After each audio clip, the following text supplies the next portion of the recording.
سے آئے ہوئے مہمان کو خوش آمدید کہتے ہیں۔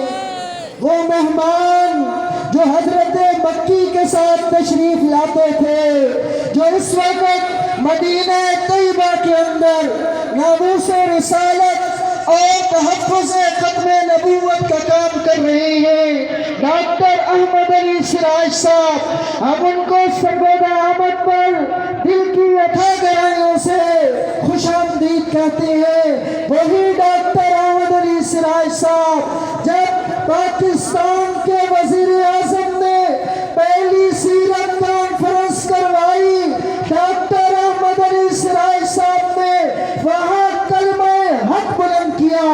آپ بھی کلمہ حق بلند کیجئے، نعرہ تکبیر، نعرہ تکبیر، تاج و تخت ختم نبوت پاکستان، ڈاکٹر احمد علی سراج صاحب۔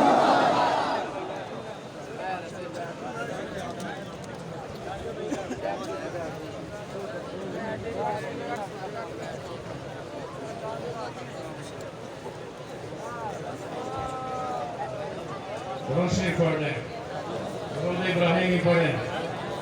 اللہم صلی علی محمد۔ مجمع میں سے آواز نہیں آ رہی، درود ابراہیمی پڑھیں۔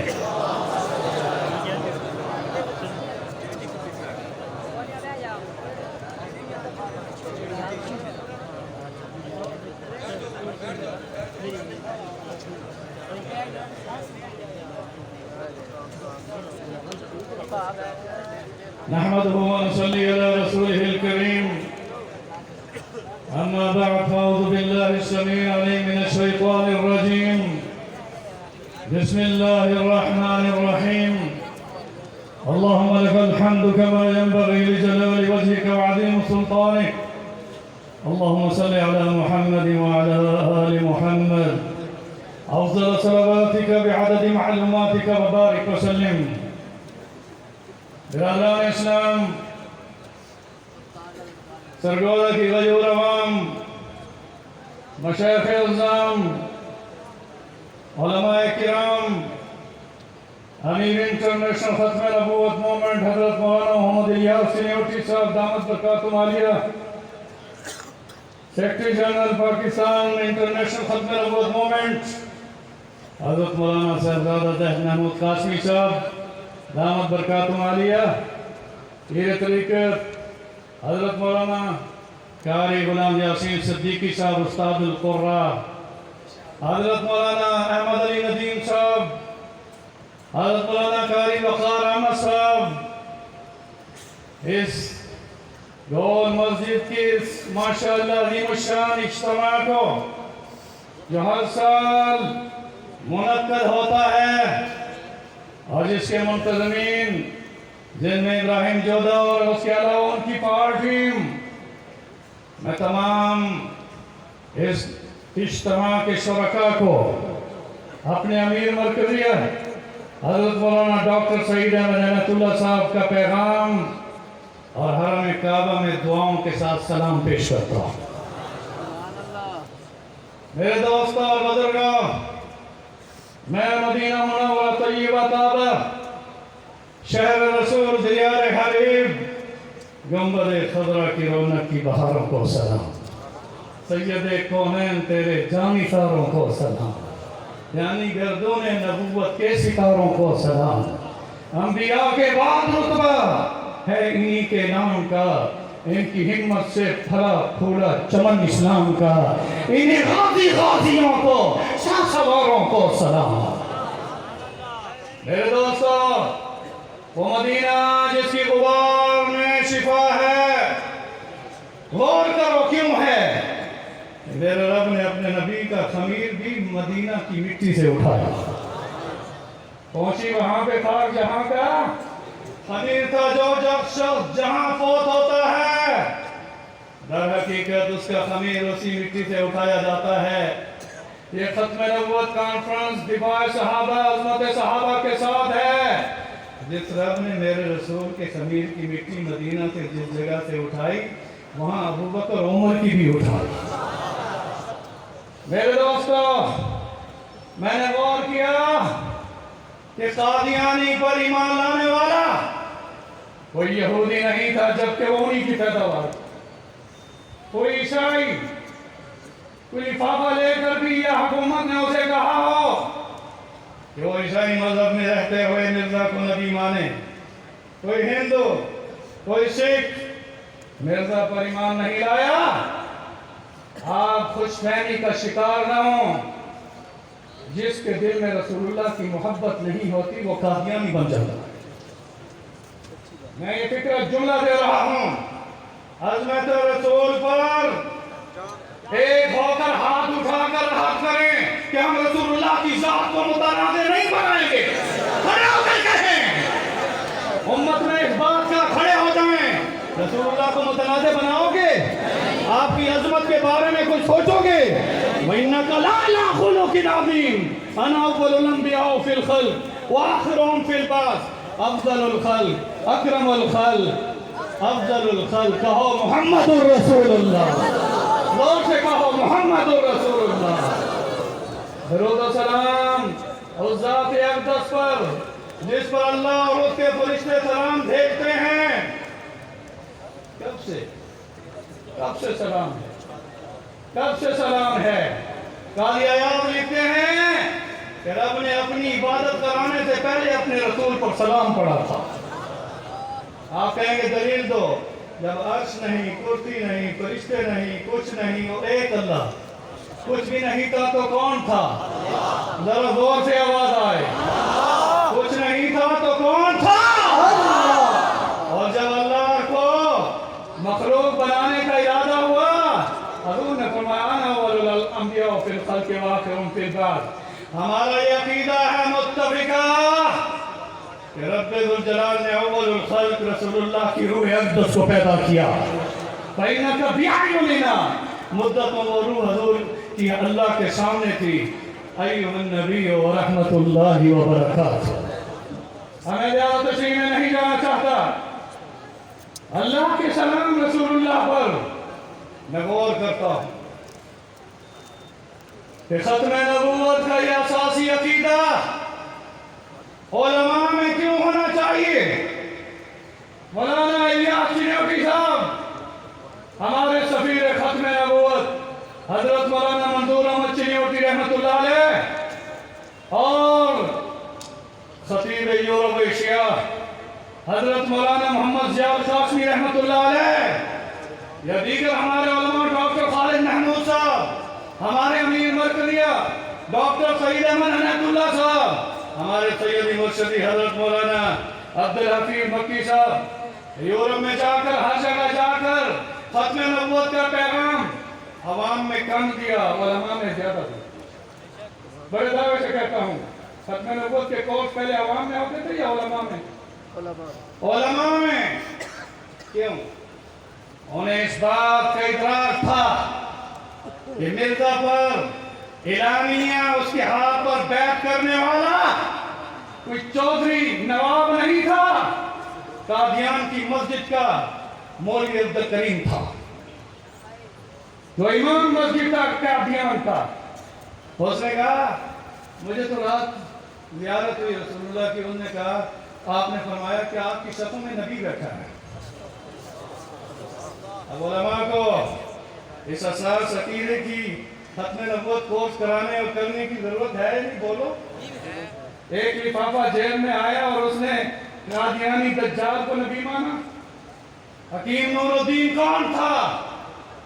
ایک عالم فاضل عربی، فارسی زبان اور طب کا ماہر تھا، پوچھیں ان سے، مگر اس نے مرزا کو نبی مانا۔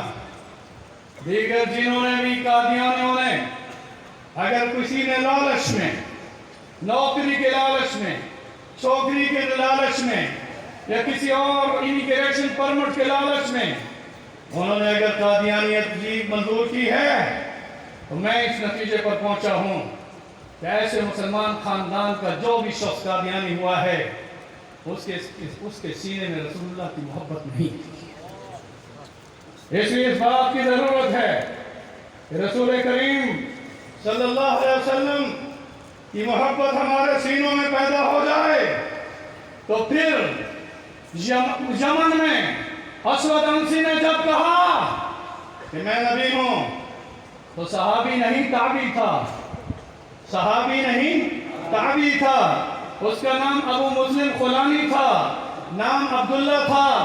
اس نے کہا خبردار اسود انسی، تیرا یہ نعرہ، تیرا یہ کہنا دوبارہ میرے کان سننا گوارا نہیں کرتے۔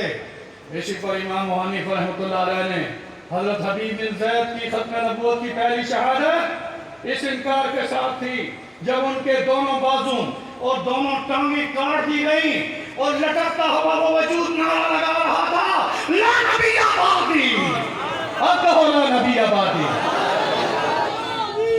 اتنا آسان نہیں ہے یہ نعرہ۔ ایک نوجوان نے تو بڑا اونچا آواز سے کہہ دیا قربان جاؤں صحابہ کی عظمت کو کہ حبیب بن زید کی نہ ٹانگیں نہ دونوں بازو، خون چاروں طرف سے رس رہا تھا، دل کی دھڑکن سے اور زبان پر ایک ہی نعرہ تھا ختم نبوت۔ زور سے لگاؤ، پیچھے سے نعرہ ہے، اسٹیج سے نعرہ نہ ہو، پیچھے سے نعرہ لگاؤ، تاج و تخت ختم نبوت۔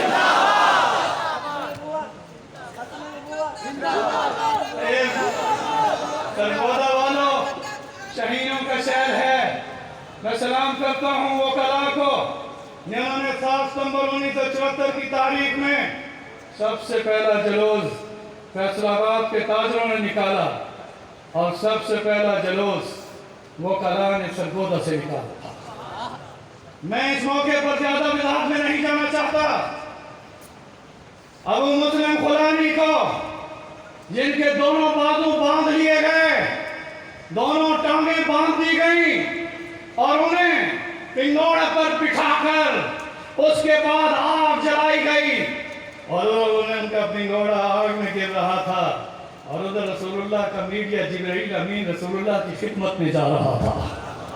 کہا یا رسول اللہ آپ کو مبارک ہو کہ آپ کی امت کا ایسا نوجوان بھی ہے کہ جس کے لیے آگ ایسے گلزار ہوئی جیسے حضرت ابراہیم خلیل اللہ کے لیے گلزار ہوئی۔ آج بھی اگر ابراہیم کا ایمان پیدا آگ کر سکتی ہے انداز گلستہ پیدا۔ حضور کے چہرے پر حلالت کے یام تھے، آپ کا چہرہ خوشی سے چمک اٹھا۔ صحابہ نے پوچھا تو آپ نے اس کی خبر دی کہ میرے ایک امتی، صحابی نہیں، صحابی کی تو اپنی شان ہے، میرے اس امتی کے لیے آگ ایسے گلزار ہوئی جیسے ابراہیم خلیل اللہ کے لیے نمرود کی آگ گلزار ہوئی تھی۔ ابراہیم علیہ السلام وہ جب پنگوڑے میں بٹھائے گئے، جبریل امین نے آ کر آپ کو سلام کیا، کہا خلیل اللہ رب کی طرف سے آیا ہوں مدد کے ساتھ، نصرت کے ساتھ، میں اس آگ کو اپنے پروں سے ان کے اوپر پھینک دوں گا۔ مگر حضرت ابراہیم نے فرمایا اے جبریل کیا میرا رب مجھے نہیں دیکھ رہا؟ میرا رب مجھے دیکھ رہا ہے، حسبی اللہ وہی میرے لیے۔ اب نعرہ لگاؤ حسبی اللہ۔ اللہ نے کس کے لیے فرمایا؟ ابراہیم کی زبان پر اس وقت آگ میں ابھی وہ پھینکے جانے والے تھے، زبان پر یہ نعرہ تھا حسبی اللہ۔ زور سے کہو نا، میں نہیں کہہ رہا کل حسبی اللہ۔ اللہ نے قرآن میں فرمایا یہ تو میرے نبیوں نے میرا یہ ذکر کیا، تم بھی مل کر کہو حسبی اللہ۔ اللہ نے پھر حضرت ابراہیم سے مخاطب نہ ہوئے، آگ کا ایندھن بنانے والا نمرود، جلانے والا بولو نمرود، آگ جس کی صفت میں جلنا ہے جلانا ہے، مگر اللہ خالق رب العالمین نے اس آگ کو مخاطب کیا۔ حضرت علامہ مولانا شاہ ولی اللہ رحمۃ اللہ علیہ لکھتے ہیں کہ رب نبیوں سے کلام کرتا تھا تو حضرت موسیٰ کلیم اللہ بن گئے، مگر اس آگ کو سلام جلایا نمرود نے اور رب نے اس کو مخاطب کیا یا نار، یا نار، اے آگ کونی بردم و سلام علی ابراہیم، حضرت ابراہیم کے یہ گلزار بن جا۔ میں واقعے کے تہہ میں نہیں جانا چاہتا۔ وہی ابو مسلم خولانی غیرت نبی کے بعد اٹھاؤ ہدایہ و نہایا، کتابوں کو اٹھاؤ۔ جس وقت مدینہ آئے حضرت عمر فاروق رضی اللہ تعالیٰ عنہ نے نفل نماز پڑھ رہے تھے، محسوس کیا کہ کوئی مسافر ہے، جو حجرہ عائشہ میں گفتگو کر رہا ہے. وہ پیچھے کھڑے ہو گئے اور انہوں نے اس مسافر کی گفتگو میں جب یہ جملہ سنا، یعنی جب یہ سنا جملہ کہ وہ مسافر کہہ رہا ہے کہ یا رسول اللہ صلی اللہ علیہ وسلم، کہہ دو صلی اللہ علیہ وسلم، میں آپ کی زندگی میں مدینہ نہ آ سکا مگر میں وہ ہوں کہ جس کو اسود انسی نے آگ میں ڈالا اور آگ میرے لیے گلزار ہوئی. تو حضرت عمر نے نعرہ لگایا اللہ اکبر. اب لگاؤ. آپ کی آواز تو ابھی دیر بازار تک نہیں گئی.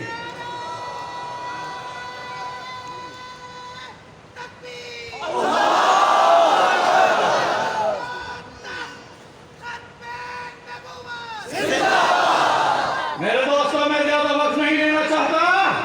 حضرت عمر کی اس تقریر پر حضرت صدیق اکبر دوڑے آئے اپنے حجرے سے. کہا کیا ہوا؟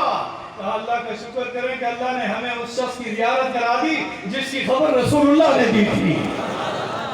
میرے دوستوں، میں نے وزیر اعظم عمران خان کی صدارت میں کہا تھا کہ آپ ریاست مدینہ کا نام لیتے ہیں، کوئی شک نہیں رحمت للعالمین کا 10 روزہ جشن منایا جا رہا ہے. جھنڈیاں لگانے سے، چراغاں کرنے سے یہ صرف جشن نہیں پورا ہوتا.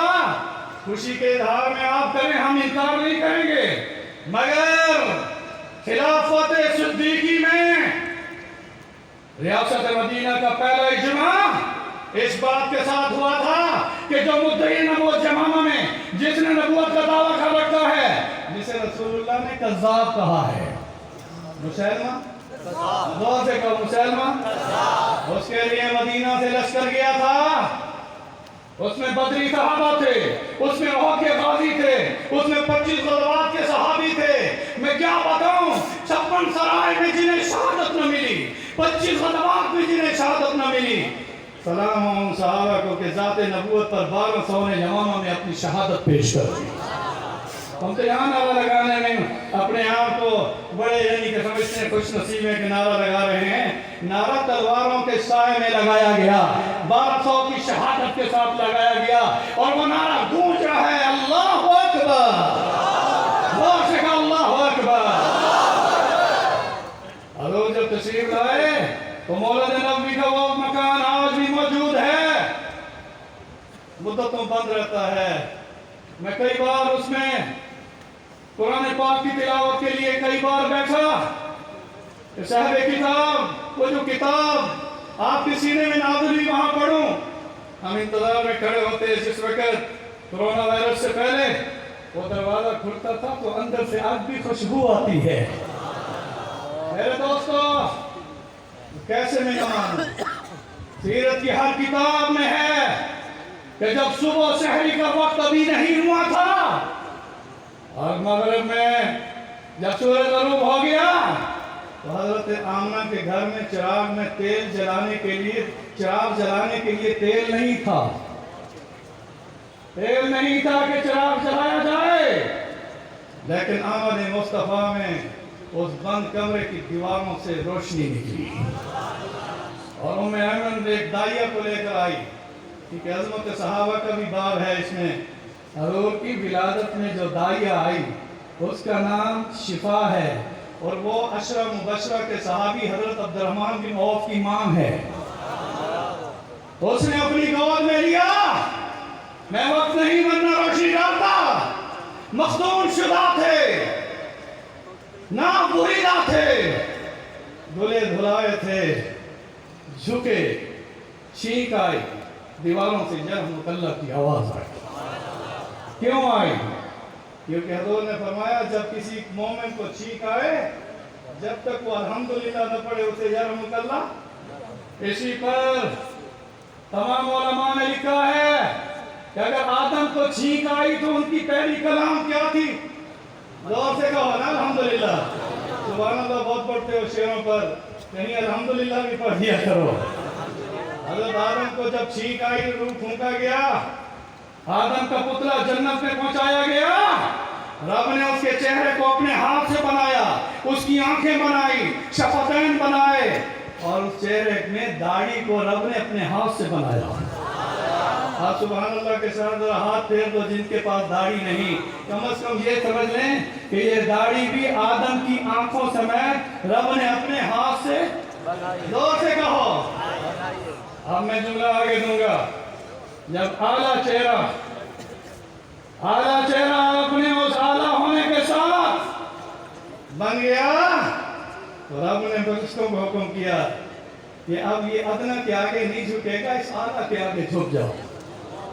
اور سب جھک گئے اور انسان کو یوں مخاطب کیا اللہ نے کہ یہ اب اعلیٰ چہرہ جب جبریل بھی تیرے آگے جھک گیا اور زمین و آسمان بھی تیرے لیے جھک گئے, کسی ادنا کے آگے نہیں جھک سکتا. اگر یہ جھک سکتا ہے تو رب اعلیٰ کے آگے جھک سکتا ہے. آپ پڑھ دو سبحان ربی الاعلیٰ. یہ میں کیا پڑھتے ہو وہ پڑھو, زور سے پڑھو اور زور سے پڑھو. میرے ہاں مختلف علماء تشریف لایا کرتے تھے. مولانا ابوالحسن علی ندوی رحمۃ اللہ علیہ میرے گھر میں قیام فرما تھے. اسی جملے پر انہوں نے کیا فرمایا کہ بیٹے جب سجدے میں جایا کرو نا تو یہ سوچا کرو کہ یہ اعلیٰ چہرہ اب ادنا کے آگے نہیں جھک سکتا. یہ رب اعلیٰ سبحان ربی الاعلیٰ کی تصویر کے ساتھ ہے. میرے دوستو, میں انہی کلمات کے ساتھ اپنے آپ اور آپ کو تقوی کی وصیت کرتا ہوں. قادیانیت پھیل رہی ہے, آپ خوش فہمی کا شکار نہ ہوں, کیونکہ محبت رسول اس ایک دل میں رسول اللہ کی محبت اور رسول کے دشمن کی محبت اکٹھی ہو سکتی ہے. اس کے لیے عہد کریں کہ ہم اپنی جان کو, اپنے مال کو اللہ اور اس کے رسول کے لائی ہوئی شریعت کے لیے اور ختم نبوت کے مبارک مشن میں ناموس رسالت کے لیے قربان کرنے کے لیے تیار ہیں. ہاتھ اٹھا کے کھڑے ہو کر کہہ سکتے ہیں. تو میں آپ کو اس موقع پر کہوں گا کہ ہمارے امیر مرکزیہ حضرت مولانا ڈاکٹر سعید احمد عنایت اللہ صاحب نے یہ بات مجھے کہی کہ وہاں کھڑے ہو کر علماء کے ہاتھوں میں ہاتھ دے کر وعدہ لینا کہ ہم انشاءاللہ ختم نبوت کے لیے ایک ہیں, ایک رہیں گے, اور اس چھتری کے نیچے اتحاد کے ساتھ ختم نبوت کے مبارک مشن میں اپنی جانوں کا نذرانہ پیش کرنا سعادت سمجھتے ہو. اس کے لیے تیار ہو, سارے مل کے نعرہ لگاؤ.